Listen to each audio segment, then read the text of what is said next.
जय Shri Krishna everyone, welcome back to my channel. Sawan मास के कृष्ण पक्ष में आने वाली एकादशी को कामिका एकादशी व्रत के नाम से जाना जाता है। तो आज इस वीडियो में हम ये जानेंगे कि कामिका एकादशी व्रत कब रखना है, पारण का समय क्या होगा, व्रत कैसे किया जाता है और साथ ही हम पूजा विधि देखेंगे।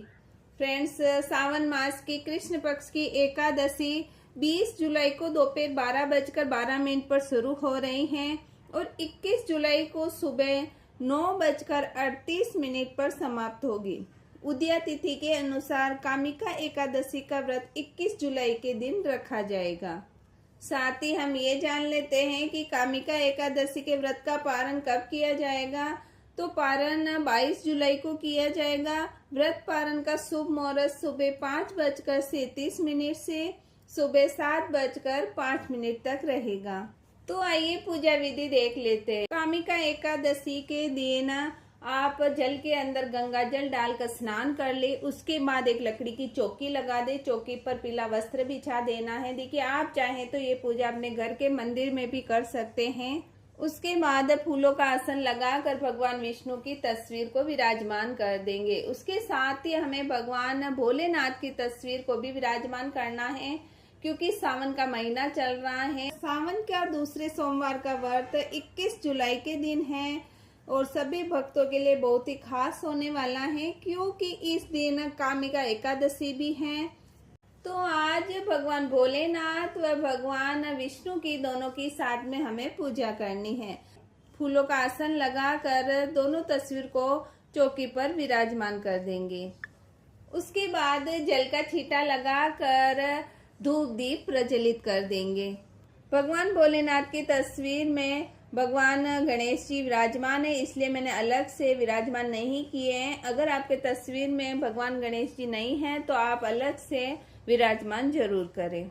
उसके बाद वस्त्र स्वरूप कलावा समर्पित करेंगे। भगवान विष्णु को वस्त्र स्वरूप कलावा समर्पित करना। अगर जनेऊ है तो आप जनेऊ समर्पित कर सकते हैं। भगवान शंकर को कलावा समर्पित करें, भगवान गणेश को, सभी को हमें कलावा समर्पित करना है और दिए के यहाँ पर भी हम कलावा समर्पित करेंगे। उसके बाद सभी के चंदन का टीका करना है। एकादशी है तो सभी के चंदन का टीका करेंगे। एकादशी के दिन अक्षत समर्पित नहीं किए जाते हैं, इसलिए हम तिल समर्पित करेंगे। सभी को तिल समर्पित करने के बाद फूल समर्पित करेंगे।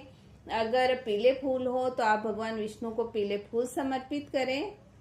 भगवान विष्णु को तुलसी दल समर्पित करेंगे और भगवान शिव को आप सफेद फूल समर्पित करें। भगवान गणेश को, माता पार्वती को, माता लक्ष्मी को आप लाल फूल समर्पित करें। दिए के यहाँ पर भी हमें फूल समर्पित करना है। अगर फूल नहीं है तो फूल के बिना भी आप ये पूजा कर सकते हैं। फूल समर्पित करने के बाद भोग समर्पित करेंगे। तो देखिए, भगवान विष्णु को आप तुलसी दल रखकर भोग समर्पित करें और भगवान गणेश और भगवान शिव को आप बिना तुलसी दल रखकर भोग समर्पित करें। तो मैंने यहाँ पर ऋतुफल का भोग लगा दिया है और मिश्री का भोग लगाया है भगवान विष्णु को और भगवान भोलेनाथ को केले का भोग लगाया है। देखिए, एकादशी के दिन अन्न नहीं खाया जाता है तो किसी भी ऋतुफल का आप भोग लगा सकते हैं। भोग लगाने के बाद जल समर्पित करेंगे, दक्षिणा समर्पित करनी है। उसके बाद हाथ में तिल और फूल लेकर कामिका एकादशी की व्रत कथा सुनेंगे। कथा सुनने के बाद जो हाथ में फूल और तिल लिए हैं वो भगवान विष्णु के चरणों में समर्पित कर देना है। और अगर आप सावन के सोमवार कर रहे हैं तो आप सावन के सोमवार की कथा यहाँ पर ही सुन ले और भगवान भोलेनाथ को भी आप बिलपत्र वगैरह चढ़ा दे। कथा सुनने के बाद इसी दिए को लेकर हम आरती कर लेंगे। आरती करने के बाद पूजा में रह गई कमियों की क्षमा याचना करेंगे और मनोकामना पूर्ण होने की प्रार्थना करेंगे। हाथ में जल लेकर चौकी के ऊपर घुमा लेना है, जिससे पूजा संपूर्ण मानी जाती है। उसके बाद जो भी आपने भोग प्रसाद रखा है वो आप सभी में प्रसाद स्वरूप बांट दें। ये जल आप पौधे में डाल दें या फिर आप सूर्य भगवान को अर्घ भी दे सकते हैं। तो फ्रेंड्स, इस वीडियो में मैंने आपको बहुत ही सरल पूजा विधि दिखाई है। सावन के सोमवार के दिन आप भगवान भोलेनाथ की भी पूजा यहीं कर सकते हैं, और एकादशी है तो आप इसी चौकी पर भगवान विष्णु की पूजा भी कर सकते हैं। आई होप मेरी दी गई ये जानकारी आपके लिए यूजफुल हो। वीडियो को थोड़ा भी यूजफुल लगे तो वीडियो को लाइक करें और चैनल को प्लीज सब्सक्राइब करें। मिलते हैं किसी और वीडियो के साथ। ओम नमः शिवाय। ओम भगवते वासुदेवाय।